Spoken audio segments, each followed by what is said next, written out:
What if I told you that even those on the brink of retirement in South Africa are facing a financial cliff?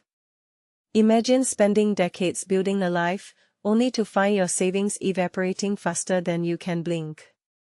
This isn't just about numbers, it's about the unraveling of a generation's security. Let me break it down for you. South Africans nearing retirement aren't just dealing with stagnant wages, they're trapped in a perfect storm of inflation, job insecurity, and a broken retirement system. But here's the kicker: most people don't realize how deeply these issues are interconnected. It's not just about having less money, it's about the psychological toll of watching your future dissolve under the weight of rising costs and a job market that treats older workers like relics. Take salaries, for instance. The latest data shows average take-home pay hitting its lowest point in 2 years after adjusting for inflation. But here's what's fascinating: this isn't just a statistical blip. It's a wake-up call. When your salary can't outpace a 4% inflation rate, every grocery trip becomes a gamble. You're forced to choose between paying rent or eating. And let's be honest, the government's two-part retirement system was supposed to fix this. Instead, people are raiding their savings like it's a last resort ATM. Over 43 billion has been pulled out since 2024. That's not just reckless, it's a symptom of a deeper crisis. People are prioritizing survival over security, and that's a dangerous game. What many don't see is that these withdrawals are like cutting off the branch you're sitting on. You're sacrificing long-term growth for short-term relief, and the math doesn't lie.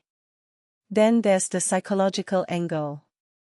Financial stress triggers what neuroscientists call an amygdala hijack, your brain's primal response to fear.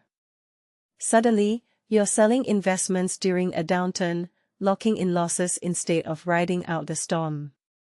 I've seen this happen to clients who panic when markets dip, only to miss the inevitable rebound. It's human nature, but it's also a trap. The irony: markets have always recovered, but people rarely stick around to see it. This isn't just about money, it's about trust in the system. If you've been burned by inflation, job loss, and broken promises, why would you believe in the future? Let's talk about the real elephant in the room: investment fees. Most South Africans don't even know what an effective annual cost, EAC, is, let alone how it's eroding their savings. A 1.5% fee might seem small, but over 30 years, that's a fortune lost to friction. I've worked with clients who had no idea their retirement funds were being bled dry by hidden costs. It's like paying rent on a house you never live in. And yet, we are expected to navigate this maze with no guidance.